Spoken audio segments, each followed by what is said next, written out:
This week I want to talk about leadership because we're in a very precarious time in the business world and in the economy, and we are starting a massive new research program on what we call irresistible leadership, and I want to give you some thoughts on that topic, why it's important, why it's changing, and then a little bit about what we're doing. So as most of you know, the leadership development and the leadership assessment market is gigantic. There are, according to Amazon, 65,000 books on leadership in the Amazon library, probably many, many more than that. There are probably 300 to 400 vendors that do leadership development, leadership assessment, and I've got to believe 25 or 30,000 articles have been written on leadership over the years. And what's happened, of course, is it's a very big, complicated topic, and everybody who's been a leader or worked in a company as a leader has an opinion about what great leadership is. And so it's a spiky space with lots of good ideas, constantly being reinvigorated by new companies. But there's a theme to what's going on. And so let me tell you about the theme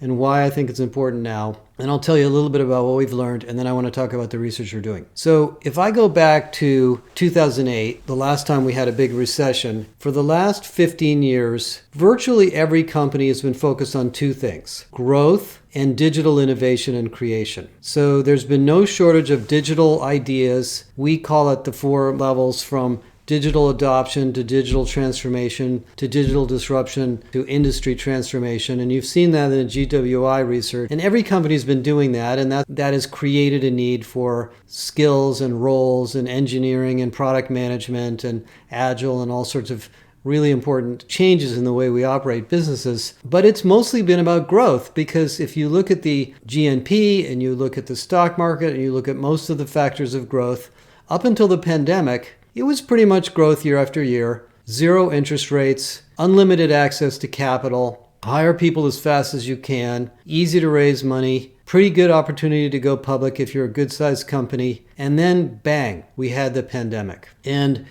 during the growth cycle, the human capital issues, the leadership issues, the engagement issues were a sideline. And as I was just talking to somebody about today, this is, human-centered leadership is not a new idea. It's been around as long as I've been alive, but it wasn't the center of business during growth. It was a contributor. So companies would hire a bunch of people and they would train them and they would engage them because they didn't want to lose them. But, if they left, they would just hire more. And then the pandemic changed all that. And what happened during the pandemic, which you've all been experiencing in your personal lives and your business lives, is we woke up one day and we realized, wow, if we don't take care of the people in the company, we don't have a company. And we need to transform where we sell, how we sell, what vehicles we use to deliver things, where people work, how people work, and what managers do and how managers support people. And so we've had a 3-year lesson in human-centered leadership: empathy, caring, flexibility, forgiveness. All of those things that were never in the leadership models prior to this entered the domain. Right before the pandemic, as I may have mentioned before, we had a CHRO meeting out here in California. We had about 50 or 60 CHROs,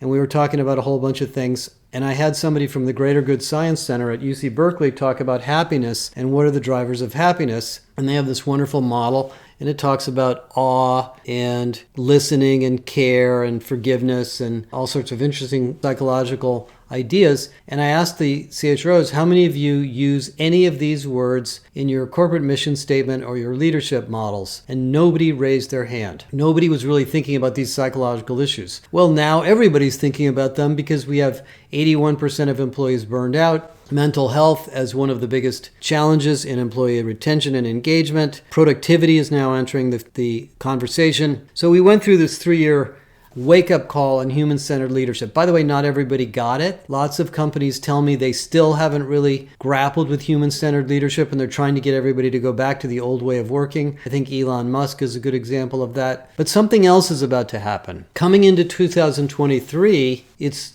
very clear that we're going to have a slowing economy. You may or may not be able to call it a recession, but things are not going to grow at this rate. The inflation has forced every Federal Reserve in every country to raise interest rates. That is going to reduce the amount of capital. That is going to reduce the amount of demand. Capital goods are going to be more expensive, and companies are going to have to figure out how to do more with less and to get more out of their people. So suddenly this new theme of leadership coming out of all this empathy and flexibility we had during the pandemic is productivity. And it sounds like an easy concept, but it's not. As I talk about a lot in my book, productivity is a design problem. You can't just say to people, I want you to work a few extra hours and expect to get more out of them. In fact, if you read the research from the 4-day work week, you might want to tell them to work a few less hours to get more work out of them, or redesign the jobs they're in, or invest in more automation, or change the nature and the hierarchical nature of the team, or reskill them. Those things that we thought were kind of optional, nice to have things during the growth cycle of the economy are now going to be really important knobs to turn during this new phase of productivity. Now, the funny thing about productivity as a leader is the simplest way to improve productivity is to lay a bunch of people off. Within one day, your productivity goes up. It's pretty easy. Of course, you also stop growing. You probably lose a lot of your innovation. Your customer service might decline, and your retention might get worse. So it actually isn't a good idea, but it sounds like a good idea. So we've got to build a leadership model and a leadership conversation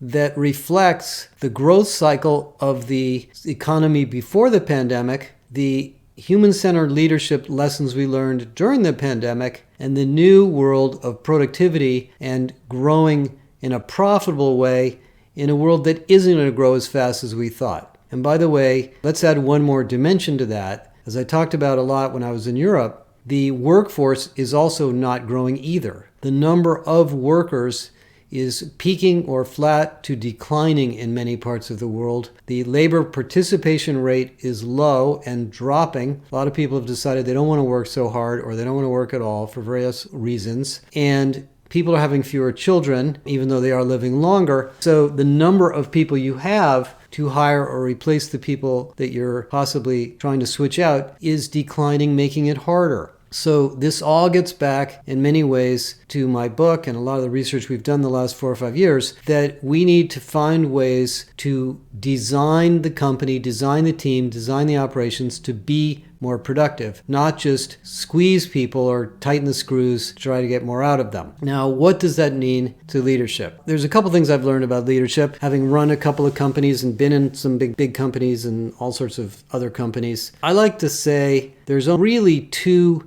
measures of a great leader. Number 1, they get great results. So whatever style or methodology or philosophy they use, if the organization performs better and grows and thrives, then whatever you're doing is working and you're a good leader. That's obviously a very, very complicated equation. If you read the book CEO Excellence by the McKinsey folks, I've been reading it, you can listen to the conversations of a lot of CEOs, and you realize a lot of that success comes from human capital decisions on who to put into what role, how to have meetings, how to hold people accountable, how to create new roles, and so forth. The second, though, more softer side of leadership is great leaders have followers. And I will never forget, I first heard that from Colin Powell, and it always occurred to me, somebody else said it to me a long time ago. Many of us became leaders by accident. We didn't want to be leaders. We were thrust into leadership through a battlefield promotion, or maybe we just jumped into an opportunity and it turned out to be bigger than we thought. And the next thing you know, we have a bunch of people following us. And those are situations where the leader is looking around and saying, what am I doing and what can I do to create even better followership than I had before? And these are things like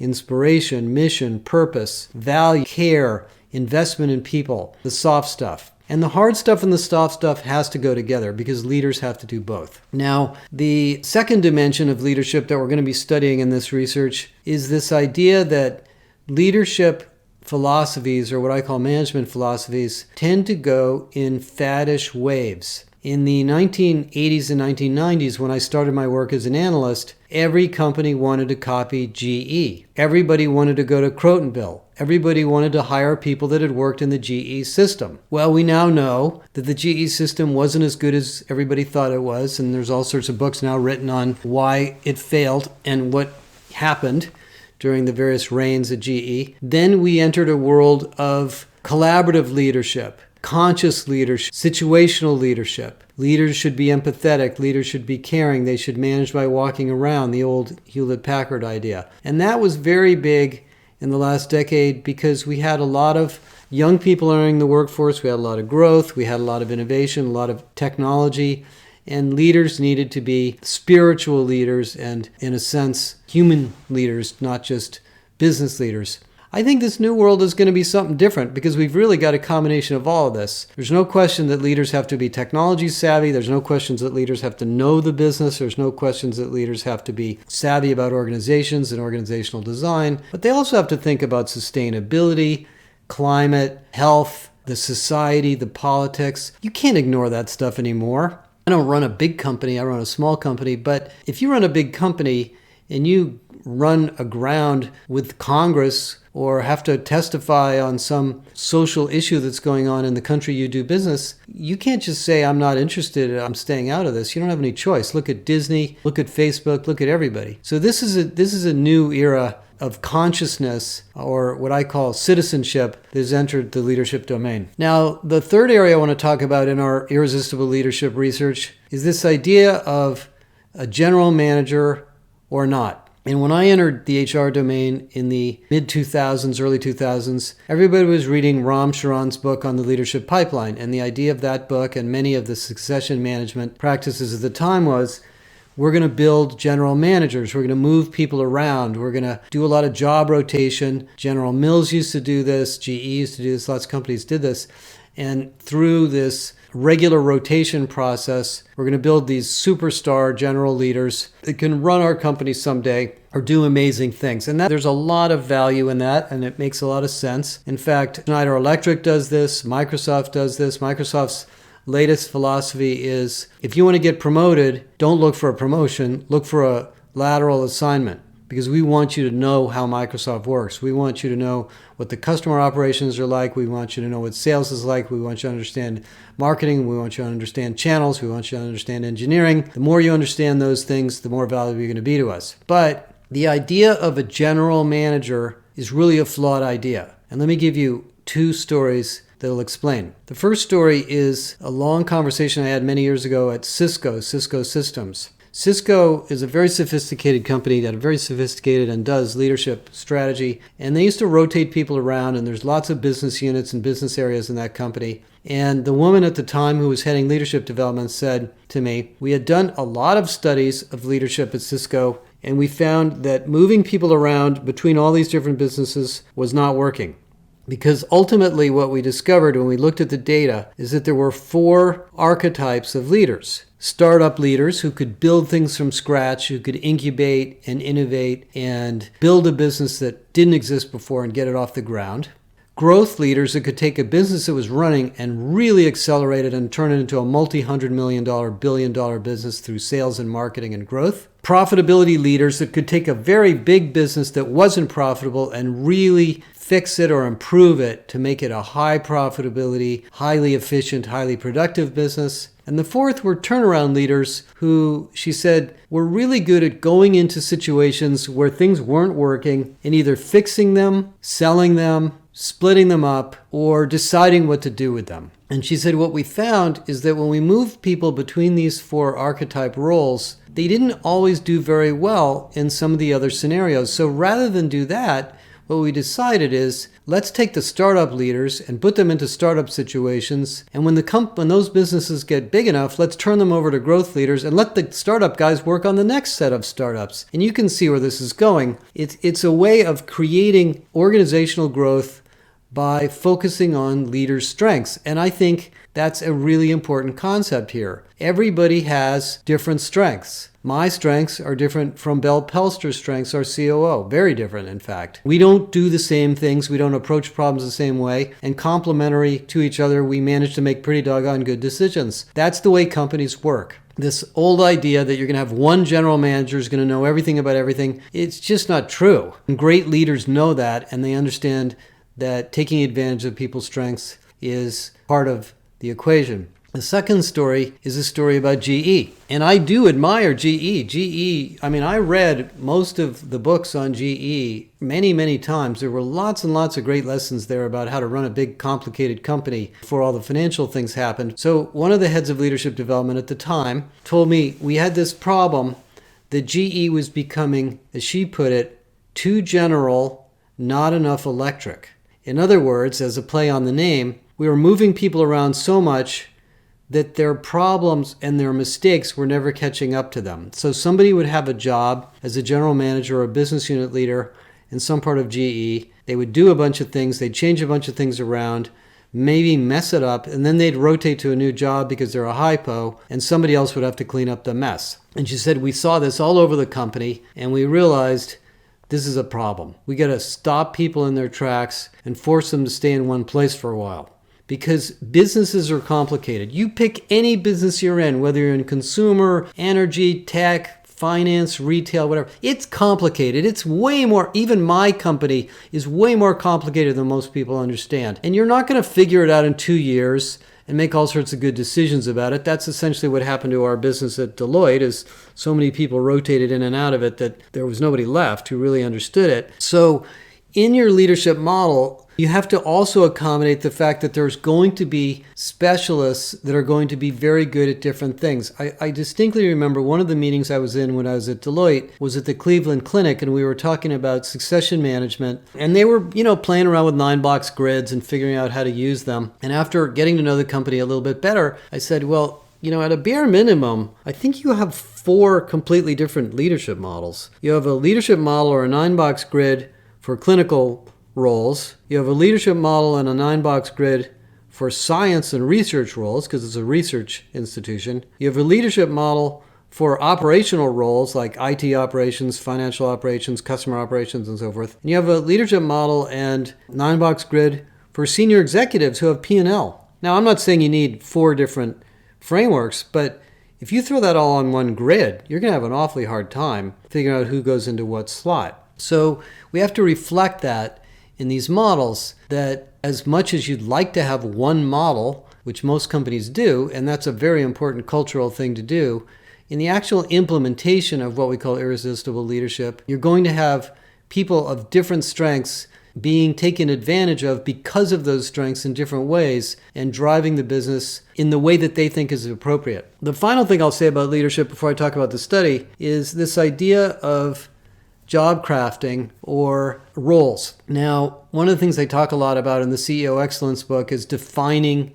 the critical roles. And you do have to define, or at least figure out, which are the roles in your company that have outsized value and outsized impact. Because some jobs are more followership roles and some jobs are more leadership roles. Once you figure that out, what are the really, really critical roles, you try to figure out the characteristics of the people that are going to be the best in those roles. And lo and behold, no matter how hard you try to do that, when you put those people in those roles, they do different things, because human beings are all different. Every one of us comes to every problem with a slightly different perspective based on our experience, our skills, our background, our upbringing, and we bring a unique constellation of ideas and approaches to solving the problem. So the purpose of a leadership program, the purpose of a leadership model, is not to force everybody to be the same, which, by the way, is the way it used to be at IBM when I worked there, which is the reason I never really got promoted. It's really to allow people to be themselves in the framework of the culture and the context of our company. And one of the things I've learned over the years is that you'll go to 2 different companies in exactly the same industry, and they have completely different strategies. Generally speaking, I've found that in most industries, there are 3 big strategy categories. There's innovative companies that win by having better R&D, better products, better features, new ideas that other companies don't have. There's companies that are cheaper and more scalable. They are low-cost producers. They might sell the same thing as their competitor, but it's cheaper and easier to buy. And so they win the market because of their value in their price performance. And the third are what I call customer intimate companies that decide they're going to build a broader, more complete solution. And they look at the whole ecosystem, and they don't sell products and services independently. They sell integrated solutions across a broad range of offerings. In most industries, you pick the same industry and you'll find companies in all three of those categories, and they aren't going to all want to have the same leadership model. So my point here is that the leadership model that you eventually decide to use should reflect the strategy of your company and what's unique about it against your competition. When I find 5 companies using the same leadership model, all of which are competing with each other, I'm thinking, you're not getting much value out of this. You're not really using the model to drive your company's competitive advantage. You're just using it to build maybe better managers. And I don't think that's really what leadership is all about. Okay, so what are we doing?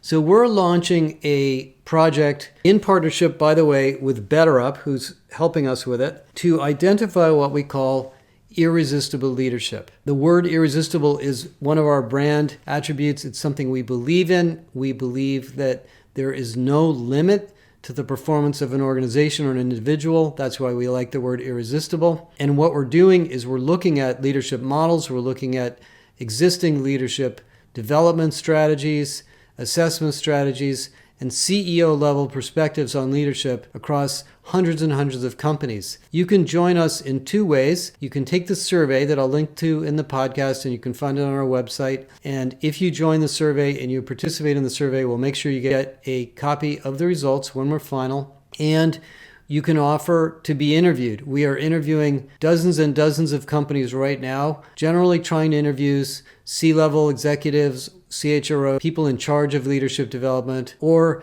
assigned senior leaders that you decide we might want to interview for this research. And what we're going to do over the next couple of months is we're going to pull this together with the help of BetterUp into some really interesting findings. My hypothesis, which tends to usually be right, not always, is that we're going to find some very interesting new dimensions of leadership that are going to help you. We're not going to try to give you a leadership model and write it into a book and say, do this, because we don't think that's really even the right idea. But we're going to give you some really good guidelines, some really good direction, and then some tools to help you build next generation leadership strategy and a next generation leadership development strategy. We will probably launch this at our conference next June, maybe earlier if we get it done in time.